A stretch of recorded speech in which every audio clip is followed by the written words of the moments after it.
ಸಾರ್ವಜನಿಕರು, ಬಡವರು, ರೈತರು ಸಂಕಟದಲ್ಲಿದ್ದಾಗ ಅವಾಗ ಸರ್ಕಾರ ಅವರ ಒಂದು ನೆರವಿಗೆ ಬರಬೇಕು, ಅವ್ರ ಬಗ್ಗೆ ದಯ ತೋರಿಸ್ಬೇಕು, ಅವ್ರ ಬಗ್ಗೆ ಕಾಳಜಿ ಇರಬೇಕು.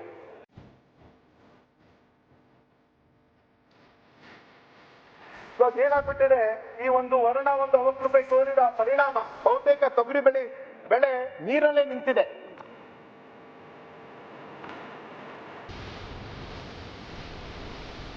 ಹಿಂದಿನ ವರ್ಷ ಒಂದು ಬಹಳ ದೊಡ್ಡ ಪ್ರಮಾಣದ ಒಂದು ಪ್ರವಾಹ ಬಂದಿತ್ತು. ನಮ್ಮ ಕ್ಷೇತ್ರದಲ್ಲಿ ಇರ್ತಕ್ಕಂಥ ಒಂದು ಭೀಮಾ ಬ್ರಿಡ್ಜ್, ಹೊಸ ಬ್ರಿಡ್ಜ್, ಅದೇ ಮುಳುಗೋಗಿತ್ತು. ಅಂತ ಒಂದು ಸಂದರ್ಭದಲ್ಲಿ ವಿರೋಧ ಪಕ್ಷದ ನಾಯಕರಾಗಿರುವಂತ ಸನ್ಮಾನ್ಯ ಸಿದ್ದರಾಮಯ್ಯ ಅವರು ಬೀದರ್ ಬಂದಿದ್ರು, ಕಲಬುರಗಿಗೆ ಬಂದಿದ್ದು, ನನ್ನ ಕ್ಷೇತ್ರಕ್ಕೂ ಕೂಡ ಬಂದಿದ್ದು, ರಾಯಚೂರು, ಯಾದಗಿರಿ ಎಲ್ಲಾ ಕಡೆ ಹೋಗಿ ವೀಕ್ಷಣೆ ಮಾಡಿದ್ರು.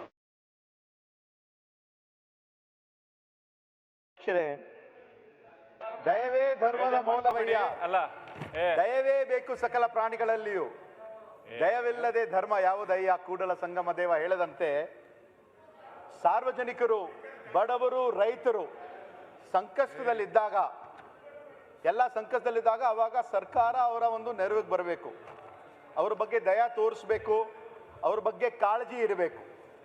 ಕಳೆದ ಒಂದು 1.5 ವರ್ಷದಿಂದ ಕೋವಿಡ್ ಪರಿಸ್ಥಿತಿಯಿಂದ ಬಹಳಷ್ಟು ಜನ ಏನು ಈ ಒಂದು ಪಟ್ಟಣದಿಂದ ಹಳ್ಳಿಗೆ ಹೋಗಿದ್ದಾರೆ, ಹಳ್ಳಿಯಲ್ಲೇ ಬಹಳಷ್ಟು ಜನ ವಾಸ ಮಾಡ್ತಾ ಇದ್ದಾರೆ, ಕೃಷಿಯ ಒಂದು ಚಟುವಟಿಕೆಯಲ್ಲಿ ತೊಡಗಿದ್ದಾರೆ. ಹಿಂದಿನ ವರ್ಷ ಇರ್ತಕ್ಕಂಥ ಒಂದು ಬಿತ್ತನೆ ಆಗಿರುವಂಥ ನಮ್ಮ ಕರ್ನಾಟಕ ರಾಜ್ಯದಲ್ಲಿ ಸುಮಾರು 69,79,000 ಹೆಕ್ಟೇರ್ ಬಿತ್ತನೆ ಆಗಿತ್ತು. ಆದರೆ ಈ ಬಾರಿ ವಾಡಿಕೆಯಿಂದ ಸುಮಾರು 8 ಲಕ್ಷ ಹೆಚ್ಚಾಗಿದೆ, ಸುಮಾರು 78 ಲಕ್ಷ ಬಿತ್ತನೆ ಆಗಿದೆ. ಕೃಷಿ ಇಲಾಖೆಯ ಪ್ರಕಾರ ಒಂದು ಅಕ್ಟೋಬರ್ ತನಕ ಆಗಿರುವಂಥ ಒಂದು ಬೆಳೆ ಹಾನಿ ಎಷ್ಟಾಗಿದೆ ಅಂದರೆ ಸುಮಾರು 11,50,000 ಹೆಕ್ಟೇರ್. ನಮ್ಮ ಈ ಒಂದು ಕಲ್ಯಾಣ ಕರ್ನಾಟಕ ಭಾಗ, ಕಲಬುರಗಿ ಸೇರಿದಂತೆ ಬಹಳಷ್ಟು ಅತಿವೃಷ್ಟಿಯಿಂದ ತೊಗರಿ, ಹೆಸರು ಕಾಳು, ಉದ್ದು, ಅಳಸಂದಿ ಬಹಳಷ್ಟು ಒಂದು ಬೆಳೆ ಹಾನಿಯಾಗಿದೆ. ಮತ್ತು ನಮ್ಮ ಭಾಗದಲ್ಲಿ ಏನಿದೆ ಅಂದರೆ ಈ ಒಂದು ಲ್ಯಾಂಡ್ ಆಫ್ ತುವರ್ದಾಲ್, ಕಲಬುರಗಿ ಅಂದರೆ ಇವಾಗ ತೊಗರಿಯ ಒಂದು ಕಣಜ, ಪ್ರತಿ ವರ್ಷ ಕನಿಷ್ಠ 2,000 ಕೋಟಿಗಿಂತ ಹೆಚ್ಚಿನ ವಹಿವಾಟ ಅಲ್ಲಾಗ್ತದೆ. ಆದರೆ ಈ ಬಾರಿ ಸುಮಾರು ಅರ್ಧಕ್ಕಿಂತ ಕಡಿಮೆ ಆಗಿಬಿಟ್ಟಿದೆ. ಜನರು ಕೂಡ ಬಹಳಷ್ಟು ಸಂಕಷ್ಟದಲ್ಲಿದ್ದಾರೆ. ಇವಾಗ ಏನಾಗ್ಬಿಟ್ಟಿದೆ, ಈ ಒಂದು ವರ್ಣ ಒಂದು 90 ರೂಪಾಯಿ ತೋರಿದ ಪರಿಣಾಮ ಬಹುತೇಕ ತೊಗರಿ ಬೆಳೆ ನೀರಲ್ಲೇ ನಿಂತಿದೆ. ಹಿಂದಿನ ವರ್ಷ ಒಂದು ಬಹಳ ದೊಡ್ಡ ಪ್ರಮಾಣದ ಒಂದು ಪ್ರವಾಹ ಬಂದಿತ್ತು. ನಮ್ಮ ಕ್ಷೇತ್ರದಲ್ಲಿ ಇರ್ತಕ್ಕಂಥ ಒಂದು ಭೀಮಾ ಬ್ರಿಡ್ಜ್, ಹೊಸ ಬ್ರಿಡ್ಜ್, ಅದೇ ಮುಳುಗೋಗಿತ್ತು.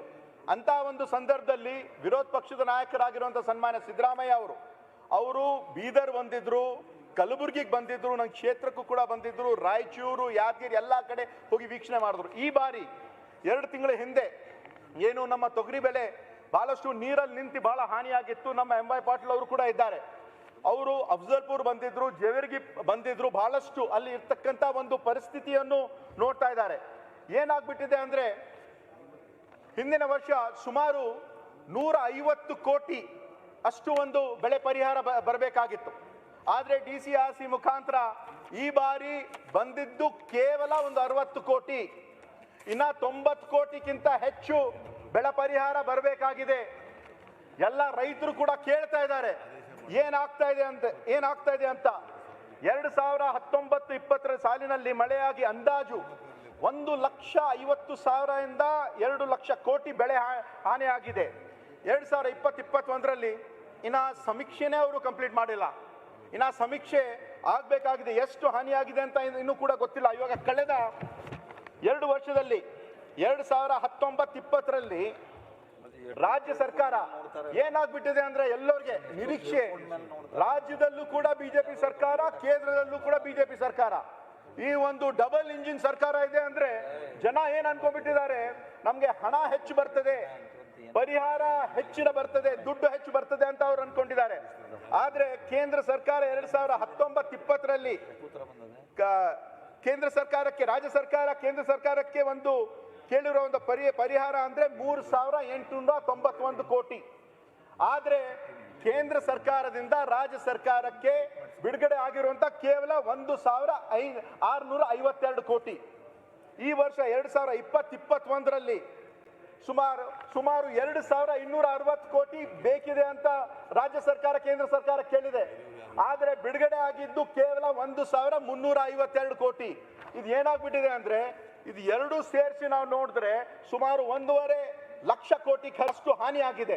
ಆದ್ರೆ ಅವರು ಹಣ ಬಿಡುಗಡೆ ಮಾಡಿದ್ದು ಕೇವಲ 2,981 ಕೋಟಿ. ಇದು ಆನೆಯ ಒಂದು ಹೊಟ್ಟೆಗೆ ಅರೆಕಾಸಿನ ಮಜ್ಜಿಗೆ ಅಂತ ಹೇಳ್ತಾರಲ್ಲ, ಎಲ್ಲಕ್ಕೂ ಯಾರಿಗೂ ಕೂಡ ಇದು ಸಾಲ್ತಾ ಇಲ್ಲ. ಮತ್ತೆ ಇದು 2013-14ರಲ್ಲಿ ಕೇಂದ್ರ ಸರ್ಕಾರದ ಒಂದು ಬಜೆಟ್ ಎಷ್ಟಿತ್ತಂದ್ರೆ 16,65,000 ಕೋಟಿ ಇತ್ತು. ಆದ್ರೆ 2021-22ರಲ್ಲಿ 34,83,000 ಕೋಟಿ ಇದೆ. ಅದರಲ್ಲಿ ಬಿಡುಗಡೆ ಮಾಡ್ತಾ ಇರೋದು ಕೇವಲ 2,981 ಕೋಟಿ. ಯಾಕೆ ಈ ನಮ್ಮ ಕರ್ನಾಟಕ ರಾಜ್ಯಕ್ಕೆ ಒಂದು ಮಲತಾಯ ಒಂದು ಧೋರಣೆ ಮಾಡ್ತಾ ಇದ್ದಾರೆ? ಯಾಕೆ ಅವರು ಹೆಚ್ಚಿನ ಹಣ ಕೊಡಕ್ಕಾಗಲ್ಲ? ಬೇರೆ ಬೇರೆ ಕಡೆ ನೋಡಿದ್ರೆ ಅವರು ಸಾವಿರಾರು ಕೋಟಿ ಕೊಡ್ತಾರೆ, ಬೇರೆ ಬೇರೆ ಜನರಿಗೆ ಅವರು ಸಾವಿರಾರು ಕೋಟಿ ಕೊಡ್ತಾರೆ. ಆದ್ರೆ ನಮ್ಮ ರಾಜ್ಯದ ರೈತರಿಗೆ ಅವರು ಹಣ ಕೊಡಬೇಕಂದ್ರೆ ಅವ್ರ ಹತ್ರ ಹಣ ಇಲ್ಲ, ದುಡ್ಡಿಲ್ಲ, ಕಾಸಿಲ್ಲ ಅಂತ ಹೇಳ್ತಾರೆ. ಇವತ್ತು ಕರ್ನಾಟಕ ರಾಜ್ಯದಲ್ಲಿ ಸುಮಾರು 25 MP ಇದ್ದಾರೆ. ಇಲ್ಲಿ ಇರ್ತಕ್ಕಂಥ ಬಿಜೆಪಿ ಸರ್ಕಾರ, ಅಲ್ಲಿಯೂ ಕೂಡ ಇರ್ತಕ್ಕಂಥ ಒಂದು ಬಿಜೆಪಿ ಸರ್ಕಾರ ಯಾಕೆ ಹಣ ಬಿಡುಗಡೆ ಮಾಡ್ತಾ ಇಲ್ಲ ಅಂತ ನಾನು ಇವತ್ತು ಮುಖಾಂತರ ಕೇಳಲು ಇಷ್ಟಪಡುತ್ತೇನೆ. ಮತ್ತು ರಾಜ್ಯಾದ್ಯಂತ ಮಳೆ ಹಾನಿ ಸಂಭವಿಸುವಂತೆ ರೈತರ ಬೆಳೆ ಹಾನಿ, ರಸ್ತೆ, ಸೇತುವೆ ಬಹಳಷ್ಟು ಹಾನಿಗಳಾಗಿವೆ. ಎಲ್ಲ ಶಾಸಕರಿಗೆ ಜನ ಕೇಳ್ತಾರೆ, ನಾವು ನಮ್ಮ ಕ್ಷೇತ್ರಕ್ಕೆ ಹೋದಾಗ ನಮ್ಮ ಜನ ಕೇಳ್ತಾರೆ ತಾವು ದುಡ್ಡು ಕೊಡಬೇಕು ಅಂತ. ಈಗ ಕೃಷಿ ಇಲಾಖೆಯಿಂದ ಒಂದು ಪ್ರಾಥಮಿಕ ಅಂದಾಜಿನ ಪ್ರಕಾರ ಜುಲೈಯಿಂದ ನವೆಂಬರ್ ವರೆಗೆ ಸುಮಾರು 7,31,000 ಹೆಕ್ಟೇರ್ ಒಂದು ಪ್ರದೇಶದಲ್ಲಿ ಬೆಳೆದಿದ್ದ ಬೇರೆ ಬೇರೆ ಬೆಳೆಗಳೆಲ್ಲ ಒಂದು ಬೆಳೆ ಹಾನಿಯಾಗಿದೆ. ಅದರಲ್ಲಿ ವಿಶೇಷವಾಗಿ 3 ಜಿಲ್ಲೆಯಲ್ಲಿ 7,31,000ದಲ್ಲಿ ನಮ್ಮ ಹೈದರಾಬಾದ್ ಕರ್ನಾಟಕ ಭಾಗದಲ್ಲಿ ಇರ್ತಕ್ಕಂಥ ಕಲಬುರಗಿ ಜಿಲ್ಲೆಯಲ್ಲಿ ಸುಮಾರು 2,44,000 ಹೆಕ್ಟೇರ್ ಹಾಗೂ ಬೀದರ್ನಲ್ಲಿ ಸುಮಾರು 1,84,000 ಹೆಕ್ಟೇರ್ ಮತ್ತು ಬೆಳಗಾವಿಯಲ್ಲಿ 1,15,000 ಹೆಕ್ಟೇರ್ ಪ್ರದೇಶದಲ್ಲಿ ಬೆಳೆ ಹಾನಿಯಾಗಿದೆ. ಅದಕ್ಕೆ ಸಭಾಧ್ಯಕ್ಷರೇ, ಇವಾಗ ನಾವು ನೋಡಿದ್ರೆ ಸುಮಾರು 7,31,000 ಹೆಕ್ಟೇರ್ ಅಲ್ಲಿ ನಮ್ಮ ಈ ಒಂದು 3 ಜಿಲ್ಲೆ ನೋಡಿದ್ರೆ ಸುಮಾರು 5.5 ಲಕ್ಷ ಬೆಳೆ ಹಾನಿಯಾಗಿದೆ. ಮುಕ್ಕಾಲು ಭಾಗ ಈ ಒಂದು 3 ಜಿಲ್ಲೆಯಲ್ಲಾಗಿದೆ. ಅದಕ್ಕಾಗಿ ಹೆಚ್ಚಿನ ಒಂದು ಹಣ ಬಿಡುಗಡೆ ಮಾಡಬೇಕು ಮತ್ತು ಶೀಘ್ರವೇ ಮಾಡಬೇಕು ಅಂತ ತಮ್ಮ ಮುಖಾಂತರ ನಾನು ಕೇಳ್ಕೊಳ್ತೇನೆ.